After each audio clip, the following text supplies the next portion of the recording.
Bonsoir mesdames, messieurs, nous sommes le vendredi 24 février 2023, voici les titres de votre 19h. Affaire de l'accident de Pierre Palmade, nous attendions une décision de la Cour d'appel de Paris pour aujourd'hui concernant un possible placement en détention provisoire, mais qu'en est-il vraiment? Nous verrons aussi qu'Emmanuel Macron a discrètement décoré le milliardaire Jeff Bezos de la Légion d'honneur.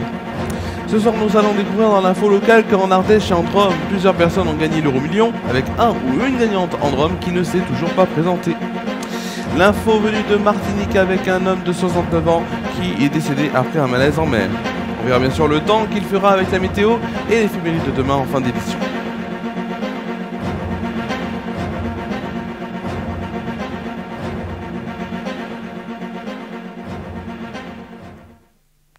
On va tout de suite commencer cette édition par Pierre Palmade. Pierre Palmade donc va-t-il être placé en détention provisoire? La chambre de l'instruction de la cour d'appel de Paris, appelée ce vendredi à se prononcer sur l'assignation à résidence de l'humoriste, a pris sa décision en délibéré et donc a mis sa décision plutôt en délibéré à lundi 11h30. Pierre Palmade est mis en examen pour homicide et blessure involontaire après le grave accident qu'il a provoqué sous l'emprise de la cocaïne. L'audience s'est tenue donc à huis clos ce vendredi matin sans le comédien qui été représenté par son avocate. Le parquet a à nouveau requis le placement en détention provisoire de Pierre Palmade. La semaine dernière, c'est le juge des libertés de la détention du tribunal judiciaire de Melun qui a décidé de laisser Pierre Palmade libre sous contrôle judiciaire. Depuis, il est sous bracelet électronique dans un service addictologie d'un hôpital de la région parisienne. Mais le parquet qui avait requis le placement en détention provisoire a fait appel de cette assignation en résidence. On va tout de suite parler d'une autre actualité, de notre actualité avec Emmanuel Macron qui a discrètement remis les insignes de la Légion d'honneur au milliardaire américain Jeff Bezos. Une décoration qui a suscité l'indignation de nombreux élus de gauche dans un contexte social tendu marqué par la réforme des retraites voulue par le gouvernement. Le président français donc a décoré c'était même jeudi dernier, jeudi 16 février, l'américain Jeff Bezos en fin d'après-midi au palais de l'Élysée alors que le milliardaire était de passage à Paris, c'est ce que rapporte Le Point. Une décoration en catimini alors que l'événement prévu depuis plusieurs semaines ne figurait pas à l'agenda officiel et n'a été suivi d'aucun communiqué, souligne le magazine, rappelant que des milliers de manifestants défilaient ce jour-là contre la réforme des retraites. L'entrepreneur qui a 59 ans est actuellement la troisième fortune mondiale, 119 milliards de dollars, ce vendredi 24 février 2023 selon Forbes.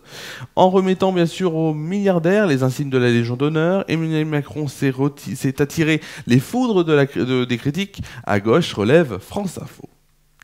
On va tout de suite parler d'une information locale. Le 3 février dernier, ils étaient 25 Français à remporter 1 million d'euros. Parmi les chanceux de cette pluie des millionnaires, des acheteurs de points de français des jeux de la Drôme et de l'Ardèche. Alors si on ignore encore de quel point de vente drômois il s'agit, c'est au Géodie à Saint-Alban-Oriol dans le sud Ardèche qu'un ticket gagnant a fait 1 heureux.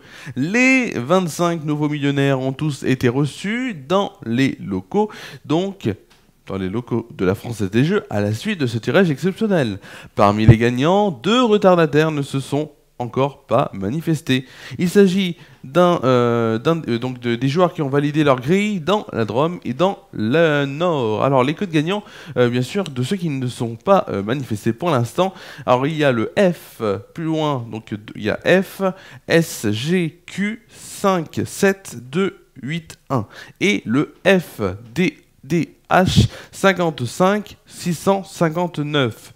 Donc le dernier, c'est le F, D, D, H, 5, 5, 6, 5, 9. Ils ont jusqu'au mardi 4 avril à 23h59 pour se faire connaître auprès de la Française des Jeux. Direction Martinique maintenant, où un homme de 69 ans a été victime d'un malaise en mer. C'était hier, peu avant 13h à Casse-Pilote, selon les informations de la Martinique, provenant de la Martinique. La gendarmerie a été immédiatement alertée et une équipe est rapidement intervenue sur les lieux. Le corps de la victime a été remis à la famille dès lors que le décès a été constaté. Les circonstances exactes de ce malaise restent encore à déterminer. Une enquête devrait être ouverte pour faire la lumière sur les causes de ce drame.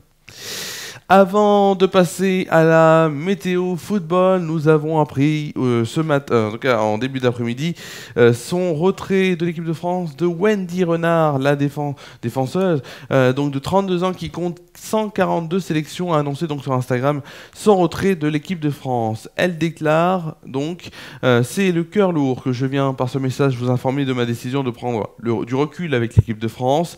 Je ne ferai pas cette Coupe du Monde dans ces conditions. Puis elle ajoute je ne peux cautionner le système actuel, bien loin des exigences requises par le plus haut niveau. C'est un jour triste mais nécessaire pour préserver ma santé mentale.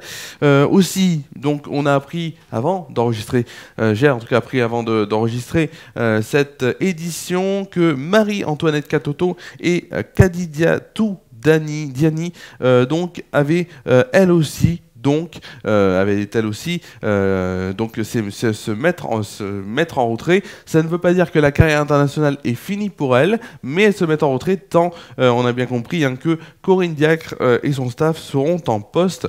C'est tout ce qu'on a compris. Alors la question que l'on peut se poser est la suivante: que se passe-t-il vraiment en équipe de France féminine?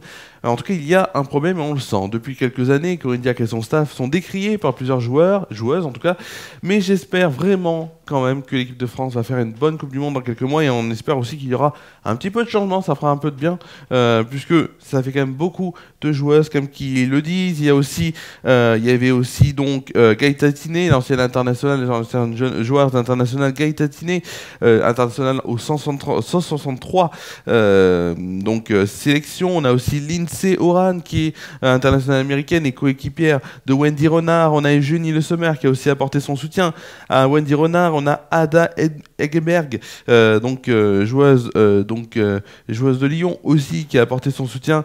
Il y a aussi Mbok, qui donne son soutien. Grace Mbok qui a aussi donné son soutien à Wendy Renard. Et ça va faire une belle liste en tout cas de joueuses qui vont la soutenir contre un système comme elles le disent qui n'est pas logique, ou du moins qui contre un peu la dynamique qui devrait être celle de l'équipe de France féminine.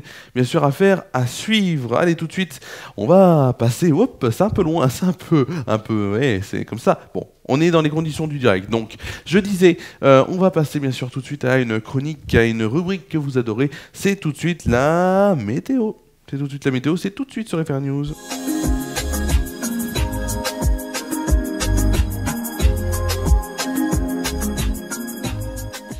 La météo, on va commencer déjà par la météo à Tournon. C'est déjà ça. À Tournon-sur-Rhône, donc demain matin, sur Tournon-sur-Rhône, donc un ciel très nuageux au programme nous accompagnera au réveil pour une température de 8 degrés de moyenne. Demain après-midi, des exercices seront de la partie et il fera une température de 11 degrés de moyenne et de 13 degrés au milieu de la journée avec des rafales de vent à 50 km/h. En soirée, des exercices concluront cette journée. Il fera 6 degrés de moyenne avec des rafales de vent à 55 km/h. Tout de suite, la météo en France métropolitaine et on commence déjà par demain matin. Excusez-moi, demain matin donc... Hop, j'en étais où?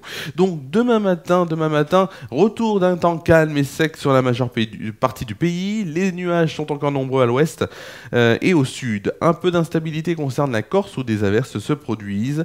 De faibles gelées concernent le nord-est.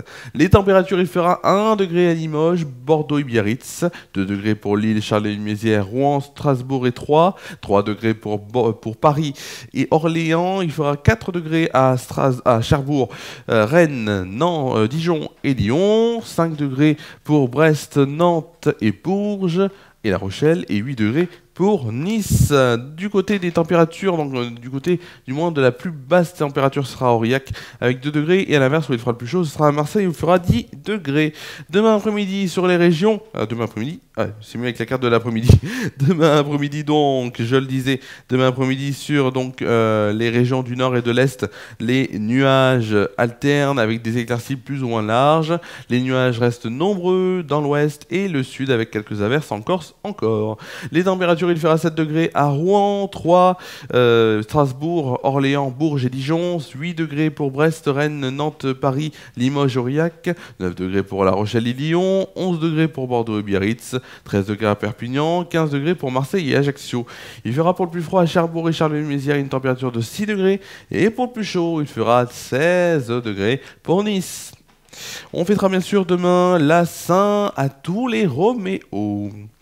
Le soleil donc se lèvera, se lèvera à 7h41. Et bien sûr, 7h41, oui. Et donc, on fêtera bien sûr... plutôt, le soleil se couchera, excusez-moi, à 18h27. Voilà, c'est tout à fait ça. On gagnera ainsi 4 minutes de soleil. Excusez-moi, j'étais un peu perdu. La suite sur Ephéra News, bien sûr. Et là, je ne suis pas perdu. La suite sur Ephéra News, donc on commencera déjà par dimanche, ce week-end, dimanche, une soirée spéciale match OM Paris Saint-Germain, le Classico, à partir de 20h15 pour un avant-match avec des stats actuels et l'histoire de cette rivalité. On parlera pendant 15-20 minutes de cette histoire. Ensuite, on se retrouvera à 20h40 pour l'émission Ephéra News Foot, le direct spécial Classico. Ephéra News Foot, l'hebdomadaire, sera de retour lundi à 19h en inédit, donc en enregistré. Et pour le retour du 19h, ce sera donc mercredi en inédit sur Facebook et sur YouTube comme aujourd'hui. Voilà, c'est la fin de cette dernière édition de la semaine. Je vous remercie de l'avoir suivi. Prochaine session d'information, ce sera mercredi pour le 19h en inédit sur Facebook et sur YouTube. Et prochaine émission sera le grand direct à 19h, dès 20h15 pour donc un direct spécial OM PSG. Je vous souhaite de passer une bonne soirée, une bonne nuit. Prenez soin de vous et de vos proches. À dimanche.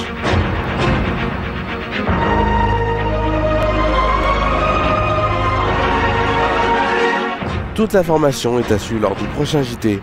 Les JT sont le mercredi, jeudi et vendredi à 19h sur Ephéra News.